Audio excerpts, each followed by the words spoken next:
Guys ನಾನು finally ನೋಡ್ಬಿಟ್ಟೆ stranger things season 5 final episode ಜೊತೆಗೆ ಫೈನಲ್ ಸೀಸನ್ ಕೂಡ ಕಂಪ್ಲೀಟ್ ಮಾಡಾಕ್ತೆ. ಆಯ್ತು, ಆಮೇಲೆ 2-3 ದಿನದಿಂದ ಸೀಸನ್ 4 ರಿವ್ಯೂನ ಅಪ್ಲೋಡ್ ಮಾಡಿದ್ದೆ. ಈಗ ಸೀಸನ್ 5 ರಿವ್ಯೂನ ನಿಮ್ಮ ಮುಂದೆ ತಗೊಂಡ್ಬರ್ತಿದ್ದೀನಿ. ಇನ್ನು ನೆಕ್ಸ್ಟ್ ನಾವು ಸೀಸನ್ 6ಗೆ ಕಾಯೋ ಅಂತ ಅವಶ್ಯಕತೆ ಇಲ್ಲ, ಯಾಕಂದ್ರೆ ಸೀಸನ್ 6 ಬರಲ್ಲ. ಸೊ ಈಗ ವೆಕ್ನಾಗೆ ಹೆಂಗೆ ತಿಥಿ ಊಟ ಹಾಕಿದ್ರು ಅಂತ ನೋಡೋಣ. ನಾನ್ ಇರೋ ತರ ಸ್ಟ್ರೈಟ್ ಆಗಿ ಮಾತಾಡ್ತೀನಿ, ಯಾವ್ದೇ ಫಿಲ್ಟರ್ ಇಲ್ದಂಗೆ. ಅದಕ್ಕೂ ಮುಂಚೆ ಎಲ್ಲರಿಗೂ welcome back to my channel. Stranger things season 5 ಇದರ ಒಂದು ಪ್ಲಾಟ್ ವಿಷಯಕ್ಕೆ ಬಂದ್ರೆ, ಸೀಸನ್ 5 ಕ್ಲೈಮ್ಯಾಕ್ಸ್ ಅಲ್ಲಿ ನಮ್ಮ ವೆಕ್ನ ಮಾಯ ಆಗ್ಬಿಟ್ಟಿದ್ದ. ಅಂದ್ರೆ ಲಾಸ್ಟ್ ಅಲ್ಲಿ ಇನ್ನೇನ್ ಸಾಯ್ಬೇಕಾದ್ರೆ ಎಸ್ಕೇಪ್ ಆಗಿದ್ದ. ಅವಾಗೇನೋ ಟೀನೇಜರ್ಸ್ ಹುಡುಗಿಯರಿಗೆ ಟಾರ್ಗೆಟ್ ಮಾಡ್ತಿದ್ದ. ಈಗ ಚಿಕ್ಕ ಮಕ್ಳನ್ನ ಕದಿಯಕ್ ನಿಂತ್ಕೊಂಡು ಮಕ್ಳು ಕಳ್ಳ ಆಗಿದ್ದಾನೆ. ಇಂತ ಒಬ್ಬ ಮಕ್ಳು ಕಳ್ಳ ತುಂಬಾ ಜನ ಮಕ್ಳನ್ನ ಕದೀತಾನೆ.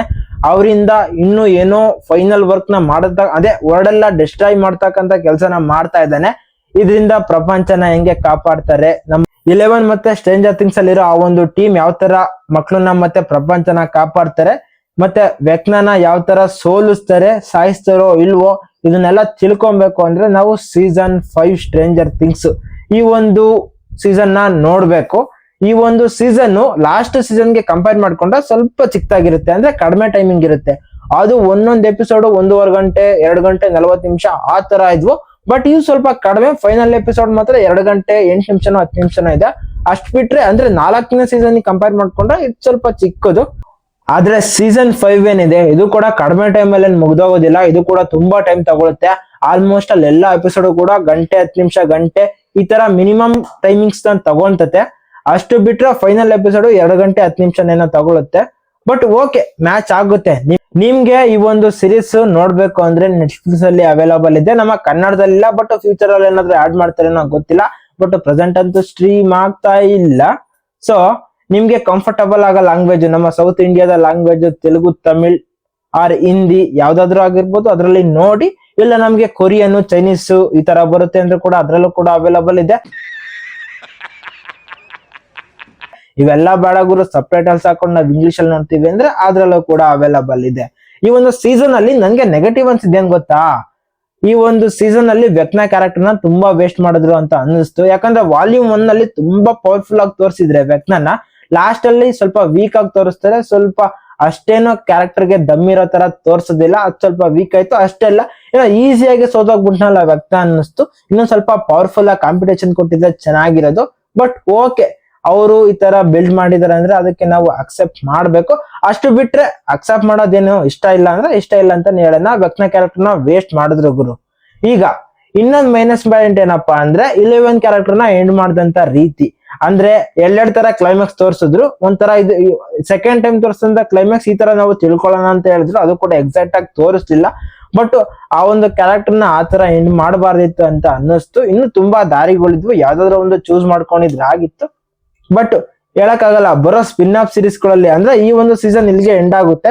ಬಟ್ ಈ ಒಂದು ಯೂನಿವರ್ಸ್ ಅಲ್ಲೇ ಬೇರೆ ತರ ಸೀಸನ್ ಗಳು ಕಂಟಿನ್ಯೂ ಆದ್ರೆ ಅದ್ರಲ್ಲಿ ಏನಾದ್ರು 11 ಕ್ಯಾರೆಕ್ಟರ್ ನ ತೋರಿಸ್ತಾರೆ ಅಂತ ನೋಡ್ಬೇಕು. ಆ ಕ್ಯಾರೆಕ್ಟರ್ ಬಂದ್ರು ಕೂಡ ಇಂಪಾರ್ಟೆಂಟ್ ಆಗಂತೂ ಬರೋದಿಲ್ಲ, ಒಂದ್ ಕ್ಯಾಮಿಯೋ ತರ ಬಂದೋಗುತ್ತೆ ಅಷ್ಟೇ 11 ಕ್ಯಾರೆಕ್ಟರ್. ಬಟ್ ಓಕೆ, ಆ ಒಂದು ಕ್ಯಾರೆಕ್ಟರ್ ಒಂದು ರೇಂಜ್ ಈ ಒಂದು ಸೀಸನ್ ಇಂಪ್ಯಾಕ್ಟ್ ಮಾಡ್ತು. ಸೀಸನ್ 4 ಅಲ್ಲೂ ಕೂಡ ಚೆನ್ನಾಗಿ ಡಿಸೈನ್ ಮಾಡಿದ್ರು, ಇದ್ರಲ್ಲೂ ಕೂಡ. ಬಟ್ ನನ್ಗೆ ಈ ಒಂದು ಸ್ಟ್ರೇಂಜರ್ ಥಿಂಗ್ಸ್ ಅಲ್ಲಿ ಸಖತ್ ಅಟ್ರಾಕ್ಟ್ ಮಾಡಿದಂತ ಕ್ಯಾರೆಕ್ಟರ್ ಯಾವುದು ಅಂದ್ರೆ ಹೋಲಿ ಕ್ಯಾರೆಕ್ಟರ್. ಅಂದ್ರೆ ಚಿಕ್ಕ ಮಗು, ಅಂದ್ರೆ ಮೈಕ್ ಮತ್ತೆ ನ್ಯಾನ್ಸಿ ತಂಗಿ ಕ್ಯಾರೆಕ್ಟರ್ ಮಾಡಿರೋ ಮಗು. ಆ ಒಂದು ಕ್ಯಾರೆಕ್ಟರ್ ಮಾಡಿರೋ ಹುಡುಗಿನೂ ಕೂಡ ತುಂಬಾ ಚೆನ್ನಾಗಿ ಆಕ್ಟಿಂಗ್ ನ ಮಾಡಿದ್ದಾರೆ. ಅಷ್ಟೆಲ್ಲ ಆಲ್ಮೋಸ್ಟ್ ಡಸ್ಟಿನ್ ಕ್ಯಾರೆಕ್ಟರ್ ನನಗೆ ತುಂಬಾ ಇಷ್ಟ ಆಗುತ್ತೆ ಸ್ಟಾರ್ಟಿಂಗ್ ಇಂದ. ಇದರಲ್ಲೂ ಕೂಡ ಅಷ್ಟೇ ಚೆನ್ನಾಗಿದೆ. ಆ ಒಂದು ಬ್ರಿಲಿಯನ್ಸ್, ಆ ಒಂದು ಥಿಂಕಿಂಗ್ಸ್ ಚಕದಾಗೆ ತೋರಿಸಿದ್ದಾರೆ ಇದರಲ್ಲೂ ಕೂಡ. ಅಷ್ಟು ಬಿಟ್ರೆ ವಿಲ್ ಕ್ಯಾರೆಕ್ಟರ್ಗೆ ಒಂದೊಳ್ಳೆ ಎಲಿವೇಶನ್ ಸೀನ್ ಇದೆ. ಅದನ್ನ ನೋಡ್ರೆ ನೀವು ಕೂಡ ಶಾಕ್ ಆಗಿರ್ತೀರಾ, ಮತ್ತೆ ನೋಡೋರು ಕೂಡ ಆಗ್ತೀರಾ. ಸೊ ಆ ಒಂದು ಶಾಕು ಕೂಡ ಸ್ವಲ್ಪ ಸರ್ಪ್ರೈಸ್ ಮಾಡ್ತು. ಅಷ್ಟು ಬಿಟ್ರೆ ಮ್ಯಾಕ್ಸ್ ಕ್ಯಾರೆಕ್ಟರ್ ಕೂಡ ತುಂಬಾ ಚೆನ್ನಾಗಿ ತೋರಿಸಿದ್ರು. ಆ ಒಂದು ಕ್ಯಾರೆಕ್ಟರ್ ಕೂಡ ಒಳ್ಳೆ ಪೊಟೆನ್ಷಿಯಲ್ನ ಯೂಸ್ ಮಾಡಿಕೊಂಡ್ರು. ಅಷ್ಟು ಬಿಟ್ರೆ ಲೂಕಸ್ ಕ್ಯಾರೆಕ್ಟರ್ ಕೂಡ ಚೆನ್ನಾಗಿ ಡಿಸೈನ್ ಮಾಡಿದ್ದಾರೆ. ಇನ್ನು ಮೈಕ್ ಕ್ಯಾರೆಕ್ಟರ್ ಅಷ್ಟೊಂದೇನು ಯೂಸ್ ಆಗಲಿಲ್ಲ ಅನ್ನಿಸ್ತು. ಬಟ್ ಸ್ಟೀವ್ ವಾರಿಂಗ್ಟನ್ನು, ಜಾನಥನ್ನು, ನ್ಯಾನ್ಸಿ ಇವ್ರದ್ದೆಲ್ಲ ಕೂಡ ಚೆನ್ನಾಗೇ ಇದೆ ಕ್ಯಾರೆಕ್ಟರ್. ಅಷ್ಟು ಬಿಟ್ರೆ ಮಿಕ್ಕಿರೋರೆಲ್ಲ ಕೂಡ ತುಂಬಾ ಚೆನ್ನಾಗಿ ಆಕ್ಟಿಂಗ್ನ ಮಾಡಿದ್ದಾರೆ.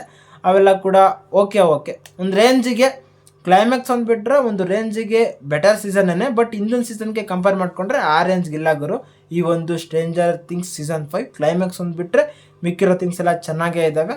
ಒಂದು ರೇಂಜಲ್ಲಿ ಎಂಡ್ ಆಯ್ತು ಗುರು. ನಾವು 2016ರಲ್ಲಿ ಸ್ಟಾರ್ಟ್ ಆದಂಥ ಈ ಒಂದು ಸೀಸನ್ನು ತುಂಬ ಜನ ಮಕ್ಕಳಿಗೆ ಒಂಥರ ತುಂಬ ಕನೆಕ್ಟ್ ಆಗಿತ್ತು. ನಮಗೂ ಕೂಡ ಈ ಒಂದು ಸೈಕಲಲ್ಲೇ ಬರ್ತಕ್ಕಂಥವ್ರು ಕೂಡ ನಮಗೂ ಕೂಡ 21-22 ವರ್ಷ ಈ ಒಂದು ಸ್ಟ್ರೇಂಜರ್ ಥಿಂಗ್ಸ್ ಸ್ಟಾರ್ಟಿಂಗಿಂದ ಬಂದಿರುತ್ತೆ. ನಾನು ನೋಡಿದ್ದು ಆಲ್ಮೋಸ್ಟ್ 1 ವರ್ಷ 2 ವರ್ಷ ಹಿಂದೆ. ಬಟ್ ಸ್ಟಾರ್ಟಿಂಗಿಂದ ನೋಡ್ಕೊಂಬಂದಿರೋಗೆ ಒಂದು ರೇಂಜಿಗೆ ಚೆನ್ನಾಗಿ ಕನೆಕ್ಟ್ ಆಗಿರುತ್ತೆ. ಅವ್ರಿಗೂ ಕೂಡ ಒಂದು ಒಳ್ಳೆ ಎಮೋಷನ್ ಟಚ್ ಕೊಡೋ ಥರ ಲಾಸ್ಟಲ್ಲಿ ಎಂಡಿಂಗ್ನ ಕೊಟ್ಟಿದ್ದಾರೆ. ನೀವು ಆಲ್ರೆಡಿ ಈ ಒಂದು ಸ್ಟ್ರೇಂಜರ್ ಥಿಂಗ್ಸ್ ಸೀಸನ್ನ ಸ್ಟಾರ್ಟಿಂಗಿಂದ ನೋಡ್ಕೊಂಬಂದಿದ್ರೆ, ನೀವು ಯಾವ ವರ್ಷ ಇದನ್ನು ನೋಡೋದಕ್ಕೆ ಸ್ಟಾರ್ಟ್ ಮಾಡಿದ್ರಿ, ಯಾವಾಗ ಕಂಪ್ಲೀಟ್ ಮಾಡಿದ್ರಿ ಎಲ್ಲನೂ ಕೂಡ ಕಮೆಂಟ್ನ ಮಾಡಿ. ಆಲ್ಮೋಸ್ಟ್ ನೆಟ್ಫ್ಲಿಕ್ಸ್ ಅವರು ಈ ಒಂದು ಸಿರೀಸ್ಗೆ $400-450 ಮಿಲಿಯನ್ಸ್ ಅಮೌಂಟ್ನ ಹಾಕಿದಾರಂತೆ. ಅಂದರೆ ನಮ್ಮ ಇಂಡಿಯನ್ ಕರೆನ್ಸಿ ಲೆಕ್ಕಕ್ಕೆ ತೊಗೊಂಬಂದರೆ ಆಲ್ಮೋಸ್ಟ್ 2,000-3,000 ಕೋಟಿ. ನಮ್ಮದೊಂದು ಸಿನಿಮಾನೂ ಕೂಡ ಅಷ್ಟೊಂದು ಕಲೆಕ್ಟ್ ಮಾಡಿಲ್ಲ ಇಂಡಿಯನ್ ಸಿನಿಮಾ. ಬಟ್ ಇವರು ಅಷ್ಟು ಬಜೆಟ್ನ ಈ ಒಂದು ಸೀಸನ್ಗೆ ಹಾಕಿದ್ದಾರೆ ಅಂದರೆ ಯಾವ ರೇಂಜಿಗೆ ಕ್ರೇಜ್ ಇದೆ ಅಂತ ಅರ್ಥ ಮಾಡ್ಕೊಬೇಕು. ಬಟ್ ಒಂಥರ ಎಮೋಷನ್ ಎಂಡಿಂಗ್ ಕೊಟ್ಟಿದ್ದಾರೆ ಎಲ್ಲ ಸ್ಟ್ರೇಂಜರ್ ಥಿಂಗ್ಸ್ ಫ್ಯಾನ್ಸ್ಗೂ ಕೂಡ. ಸೊ ಒಳ್ಳೆ ಬೆಟರ್ ಎಂಡಿಂಗ್ಗೆ ಅಂತ ಅನಿಸ್ಬೋದು, ಬಟ್ ಅನಿಸ್ಲಿಲ್ಲ. ಅದು ಕೂಡ ನನ್ನ ಎಕ್ಸ್ಪೀರಿಯೆನ್ಸು. ಇದಾಗಿತ್ತು ನನ್ನ ಒಂದು ರಿವ್ಯೂ. ಇಲ್ಲಿವರೆಗೂ ನೋಡಿರ್ತೀರ ಅಂದರೆ ವಿಡಿಯೋ ನಿಮಗೆ ಸ್ವಲ್ಪನಾದರೂ ಇಷ್ಟ ಆಗಿರುತ್ತೆ. ಸೊ ಒಂದು ಲೈಕ್ ಹಾಕ್ಕೊಳ್ಳಿ, ಚಾನಲ್ನ ಸಬ್ಸ್ಕ್ರೈಬ್ ಮಾಡ್ಕೊಳ್ರಿ, ವಿಡಿಯೋ ಬಗ್ಗೆ ಕಮೆಂಟ್ನ ಮಾಡಿ. ನಾನು ಜಾಸ್ತಿ ಗ್ಯಾಪ್ ಕೊಡ್ದಂಗೆ ಆದಷ್ಟು ಬೇಗ ನಿಮ್ಮ ಮುಂದೆ ಬರ್ತಾ ಇರ್ತೀನಿ. ಸೊ ಅಲ್ಲಿವರೆಗೂ ಬಾಯ್.